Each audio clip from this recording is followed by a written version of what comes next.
तो हेलो दोस्तों, स्वागत है आपका एक और आईपीएल की नई वीडियो में। तो आज के आईपीएल मुकाबले में नखलू के सामने केकेआर होगी। क्या केकेआर के अभी भी 14 अंक के साथ क्वालिफाई के चांसेस बन रहे हैं? लेकिन नखलू की चर्चा करें तो ओवरऑल पिछले 2 मुकाबले आप हार के आ रहे हैं। खासकर एक समय ऐसा था कि टेबल पर आप टॉपर थे, दूसरी बार हमने आपको नंबर 2 पर देखा, आप लेकिन नंबर आप 3 पर हैं। क्या आप नंबर 4 पर जा सकते हैं? कि अभी भी ऐसे चांसेस बन रहे हैं कि हो सकता है आप टॉप 2 में जो फिनिश की आस लगाए, हो सकता है अगर आपका आज का मुकाबला आ रहा है और दिल्ली अगर ठीक अंतराल से जीत गई, आप थोड़े बड़े अंतराल से अगर मुकाबला हार गए तो हो सकता है टॉप 4 में भैया ना आपकी चौथी पोजीशन हो बजे क्या हो सकती है, क्योंकि तीसरे नंबर पर आप बने हुए हैं। ओवरऑल देखें तो अगला मुकाबला जो है आज शाम को जो केकेआर के सामने है, अगर आप हारते हैं तो 16 अंक पर ही अटक जाएंगे। उसके बाद आप अगर हारते हैं तो फिर किस अंतराल से हारते हैं ये मैटर करेगा। और दिल्ली अगर अपना आखिरी मुकाबला जीतती है और फिर आप देखते हैं दिल्ली किस अंतराल के साथ जीतती है, वैसे रन रेट मेरा मानना उनका बेहतर है। तो ओवरऑल देखें आरसीबी गुजरात के सामने अगर जीतती भी है तो फिर मेरा मानना 16 अंक पर आप जाएंगे। लेकिन फिर अगर दिल्ली भी जीत गई तो फिर दिल्ली क्वालिफाई कर जाएगी, क्योंकि रन रेट आप देखेंगे रन रेट दिल्ली का बेटर है और आरसीबी का निगेटिव में चल रहा है। तो मेरा मानना ऐसा भी हो कि दिल्ली टॉप 2 अगर 2 में फिनिश कर सकती है, क्योंकि राजस्थान का जो मुकाबला सीएसके के सामने है, अगर वो बड़े अंतराल के साथ हार गए तो मान लीजिए सकता है नंबर हम 3 पर 16 अंक के साथ उनको देखें तो ओवरऑल देख सकते हैं हम दिल्ली को टॉप 2 में। ये एक बड़ा सरप्राइज हो सकता है, क्योंकि दिल्ली के लिए हो सकता है दिल्ली टॉप 4 के लिए थोड़ी भाई एक समय पीछे लग रही थी, टॉप 4 के लिए जा रहे हैं, वो अच्छी बात है आपके लिए। ओवरऑल देखें तो अब क्या आज के मैच में चांसेस बढ़ रहे हैं। पिछला मुकाबला जिस तरह आप हारे हैं, अगर हम राजस्थान के सामने देखें, राजस्थान टॉस जीतती है, बैटिंग करती है, आपके सामने 177 का टारगेट लगाती है, 78 रन बनाने आपको। ओवरऑल देखें टॉप ऑर्डर से अगर डिकॉक के रन नहीं है तो रन राहुल के भी नहीं है। पिछले 2 मुकाबले से हम देख रहे हैं टॉप ऑर्डर की समस्या। नंबर 3 पे आयुष को हम देखते हैं, वो भी फ्लॉप रहे नंबर 3 पर। शुरुआत में आयुष को हमने देखा जिस तरह एमएस धोनी की इनमें झलक दिखी, जिस तरह खासकर अगर देखें अप्रोड छोटे कद के हैं, मेरा मानना जिस हिसाब से शॉर्ट पिकिंग की जो टाइमिंग है बेटर दिखी, उस लिहाज से देखें आप बहुत फीके नजर आ रहे हैं। नंबर 3 पर पिछले मुकाबले में ट्राई किया, मेरा मानना खाता तक नहीं खोल पाए। ओवरऑल देखें पिछले 2 मुकाबले से आप हार जरूर रहे हैं, लेकिन दीपक लगातार रन बना रहे हैं, लगातार दीपक चमक रहे हैं। कुरनाल को आप देखें, आप नंबर 5 पर उनको ट्राई किया गया, लेकिन क्या स्टोनिस को आप इतना पीछे रखेंगे? क्योंकि आप देखें स्टोनिस ने जो रन नीचे आगे बनाए तब तक देर हो चुकी थी। ओवरऑल देखें तो जो कुरनाल ने रन बनाए हैं, रन प्रति बॉल के करीबी उनके रन है।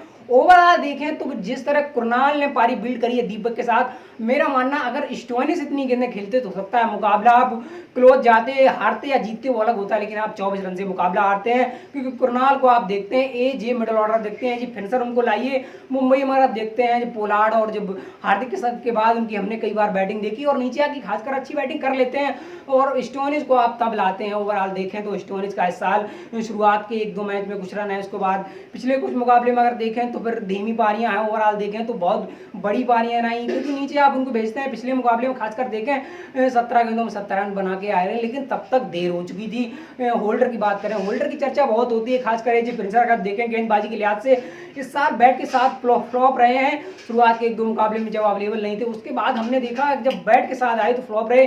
गेंदबाजी के लिहाज से देखें अगर सफलताएं मिली भी हैं तो फिर भी वहां भी वो महंगे गए हैं। ओवरऑल देखें तो इस साल उनका अच्छा नहीं गया है। तो ओवरऑल गेंदबाजी में आपके पास मोहसिन है, आवेश है, रवि को हमने दोबारा एक बार फिर ड्रॉप हुआ, दोबारा खेले। ओवरऑल देखें ठीक है, बहुत ज़्यादा बेटर कर नहीं है गेंदबाजी में। अगर बात करें पिछले मुकाबले में 8 गेंदबाजी ऑप्शन अगर आपने ट्राई किए हैं, फिर भी सामने वाली टीम को आप 150 पे नहीं रोक पाए, 160 पे नहीं रोक पाए, 170 पे नहीं।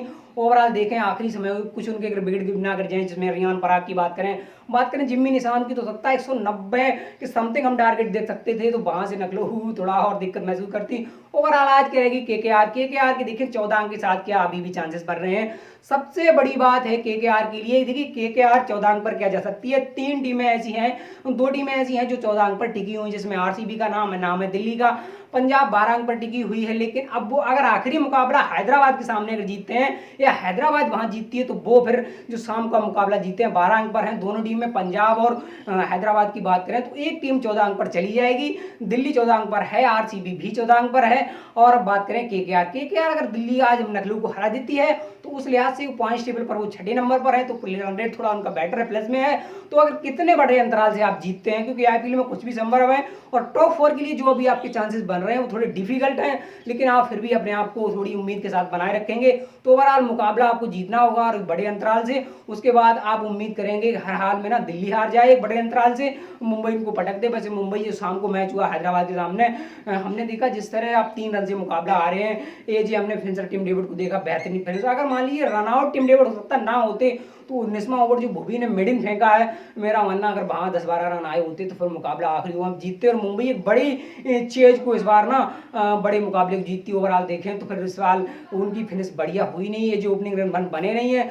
तो इस साल हमने देखा कि अगर हम देखें पिछले मुकाबले शाम को जो मुकाबला मुंबई के लिए हुआ हैदराबाद के सामने, किशन के रन आए रोहित के नंबर 3-4 पे बात करें तो कुछ रन डेलियन सैम्स ने बनाए। उसके बाद नीचे से रमनदीप अगर देखें तो फिर उन्होंने भी कुछ रन बनाए, गेंदबाजी भी बेटर करी। तो ओवरऑल केकेआर क्या कर सकती पिछले मुकाबले में देखें केकेआर के 77 रन बना के आ रही है, तो ओवरऑल कर क्या रहा है ये देखिए सामने वाली टीम का अगर हम चर्चा करें देखिए क्या कर सकती है। टॉप ऑर्डर से हमने वेंकटेश अय्यर के साथ पिछले 2 मुकाबले से हम देख रहे हैं रहने खबर है कि वो चोटिल है, तो वो फिर हो सकता है कि इंडिया का जो साउथ ऑफ जो इंग्लैंड दौरा है, जो खासकर एक टेस्ट जो शेष रह गया उसके लिए हो सकता है वो अवेलेबल ना हो रहे हैं।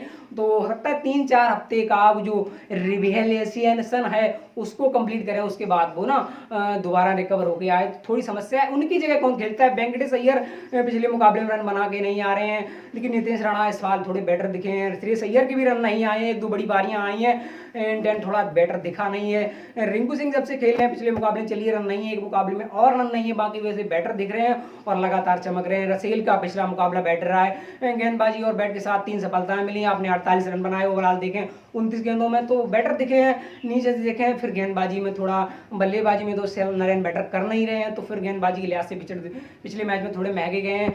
तो क्या देखिए ओपनिंग पर कौन खेलेगा केकेआर के लिए सबसे बड़ा सिरदर्द है, क्योंकि आपके पास अगर ओवरसीज कोटे से चलिए तो फिर 4 प्लेयर पिछले मैच में खेले थे, लेकिन अगर आप एजी बैट्समैन फिंच को लाएंगे दोबारा बिल्कुल नहीं लाएंगे, क्योंकि उन्होंने इतना बेटर किया नहीं। लेकिन क्या शेल्डन जैक्सन को आप दोबारा डालेंगे सिर्फ कीपिंग के लिए? हो सकता है आप सैम बिलिंग्स को बाहर भेजें, शेल्डन जैक्सन से आप कीपिंग करा लें, तो उस लिहाज से देखें क्या बाबा इंद्रजीत खेल सकते हैं, वो भी आपके पास एक विकल्प है। लेकिन ओवरऑल देखें तो फिर क्या किसी ऐसे प्लेयर को आप ओपनिंग पर कराएंगे जो आपके लिए सही हो सकता है। मेरा मानना है कि वरुण पिछले मुकाबले में जो आपको पता है हैदराबाद के सामने आप 54 रन से मुकाबला जीतते हैं और खासकर 123 रन पर आप सामने वाली टीम की 8 विकेटें लेने में कामयाब होते हैं, तो गेंदबाजी उस लिहाज से बेटर रही पिछले मुकाबले में।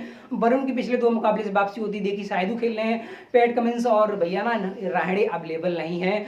ओवरऑल देखें आप बदलाव क्या कर सकते हैं, क्या किसी इंडियन अनकैप्ड को आखिरी मैच में मौका आप दे सकते हैं? वैसे मेरा मानना है ये आपका डिसीजन है। वैसे अगर आप देखें 3-4 ऐसे बैट्समैन आपके पास अवेलेबल हैं जो इंडियन अनकैप्ड प्लेयर हैं, क्या उनकी तरफ आप जाएंगे? वो सबसे पहली बात ये जो ओपनिंग, क्या फिर फिंच की तरफ दोबारा जाएंगे? उसके लिए करना आपको ये होगा कि सैम बिलिंग्स को बाहर भेजकर या आप शेल्डन जैक्सन से कीपिंग करा लें, फिर एजे ओवरसीज हो जाएंगे फिंच, या बाबा इंद्रजीत को आप खिला लें, क्योंकि फिर आप किसी इंडियन को भी रिप्लेस कर सकते हैं, ऐसा भी कर सकते हैं। लेकिन डिसीजन क्या है ये आपका ही खुद में होगा। लेकिन क्या नखलू कोई बदलाव कर सकती है? नखलू की तरफ से जो मुझे बदलाव संभव लग रहे हैं, शुरुआत से 3-4 मुकाबले अगर देखें नखलू के लिए जो अप्रोच और अटैकिंग क्रिकेट दिखाई दी आयुष बधोनी ने, तो उन्हें आप बदल सकते हैं इस वक्त। क्या मनीष पांडे को तो आप तीसरी बार ट्राई करेंगे, एक वजह हो सकती है। उसके बाद अगर हम देखें तो क्या स्टोनिस को आप देखें गेंदबाजी के लिहाज से बेटर किया नहीं है, बल्लेबाजी में आपने कभी उनको टॉप ऑर्डर यूज किया, कभी मिडिल ऑर्डर यूज किया और कभी आपने उन्हें 8वें नंबर तक यूज किया। तो फिर मेरा मानना है आपने कभी उनको टाइम से पहले भेजा और कभी आपने मिडिल ऑर्डर में उनको देखा, रन उतने बने नहीं हैं। ओवरऑल देखें क्या इबिन लूज दोबारा खेल सकते हैं? मेरा मानना है आप बिल्कुल स्टोनिस को रोक के रखिए, लेकिन आयुष का बदलाव आप बिल्कुल हर हाल में करिए। चमीरा भी उतना बेटर कर नहीं, रवि का भी इस साल सेशन इतना बेटर रहा नहीं, शुरुआत के मुकाबले आप देखें। ओवरऑल आज कौन सी टीम जीत सकती है? देखिए केकेआर का सेशन भले खराब रहा हो, बदलाव बड़े बहुत ज़्यादा किए हों, लेकिन जिस तरह नखलऊ पिछले 2 मुकाबले हार के आ रही है, एक से एक गुजरात के सामने 82 रन पर आउट हुए, खासकर पिछले मुकाबले में आप देखें तो जैसे तैसे आप 154 तक पहुंचते हैं लेकिन मुकाबला नहीं जीत पाते हैं। टॉप ऑर्डर में मेरा मानना है एक प्लेयर है डीकॉक या राहुल को पारी को बिल्ड करना होगा दीपक के साथ। दीपक लगातार बैटर कर रहे हैं, लगातार चमक रहे हैं। तो ओवरऑल देखें समस्या वेंकटेश अय्यर की भी है, लेकिन वेंकटेश अय्यर के सामने ओपनिंग ओपनिंग कौन करता है। दूसरी तरफ अगर आप मुकाबले नखलू जीती है तो डिकॉक और राहुल का बहुत बड़ा योगदान रहा है। तो टॉप 3 मेरा मानना है भैया, जो पड़ला है वो देखिए नखलऊ का भारी है, भले उनके 2 मुकाबले से रन नहीं आए जी ओपनिंग। नंबर 3 पर एक ऑप्शन आपके पास ये है केकेआर के सामने कि रहाड़े को आप बाहर चले गए हैं तो फिर वेंकटेश अय्यर के साथ नीतीश राणा को आप देखें ओपनिंग कराइए, नंबर 3 पर आपके लिए वो हो जाएंगे। बाबा इंद्रजीत को आप मिडिल ऑर्डर यूज करिए या किसी फिर इंडियन की तरफ दोबारा देखिए। तो नंबर 3-4 पर देखते हैं कि आपके पास कुरनाल है, कुछ रन बनाए जरूर है लेकिन डेंट थोड़ा धीमा है। स्टोइनिस है आपके पास, होल्डर है लेकिन होल्डर बैटर गई नहीं है। दूसरी तरफ चलते हैं, दूसरी तरफ क्या देखते हैं, क्योंकि दूसरी तरफ आप देखें नीतीश राणा के बाद हम देखते हैं अय्यर को, अय्यर के बाद रिंकू सिंह है, सैम बिलिंग्स है, थोड़े बैटर दिखे हैं, रसेल हैं। तो ओवरऑल केकेआर की टीम में कुछ प्लेयर तो चलिए ठीक है, बड़े नाम है, ओवरऑल देखें दिन होने पर कुछ भी कर सकते हैं लेकिन कंसिस्टेंसी रन आए नहीं है। चाहे हम बात करें रहाणे की या बात करें फिर ओवरऑल की, रहाणे तो बाहर है, ओवरऑल बात करें वेंकटेश अय्यर की या नीतीश राणा की, या हम बात करें फिर रसेल की या सैम बिलिंग्स भी अंदर बाहर हुए, ओपनिंग गए, मिडल ऑर्डर गए, एज फिनिशर गए, तो फ्लॉप तो वो भी रहे हैं, उतनी बड़ी पारियां नहीं आई जितनी एक्सपेक्टेड थी एज फैन मुझे या एज फैन भैया बात करें या एज प्लेयर बात करें केकेआर को।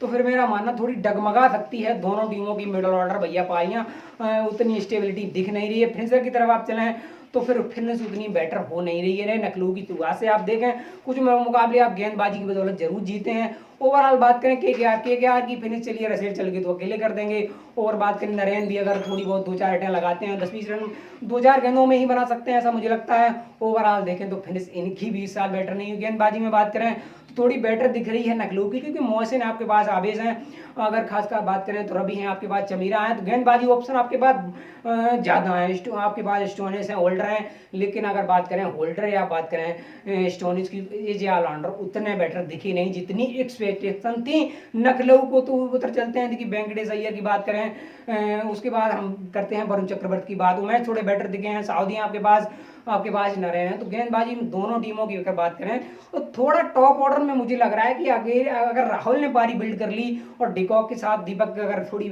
बिल्डअप दे गया आपको नीचे से, सकता है नखलऊ का टॉप ऑर्डर अकेले रन बना दे और इतने रन के क्या ना बना पाए। देखिए आज एक ऐसी टीम के बीच मुकाबले हैं दोनों जो इस साल बड़ी स्टेबिलिटी दिखा के नहीं रहे। नखलऊ भले टॉप 4 की तरफ हमें पता है वो टॉप 4 जाएंगे, लेकिन समस्या है उनके मिडल ऑर्डर से लेकर अगर एज डिफेंसर देखें तो उतने रन बने नहीं है।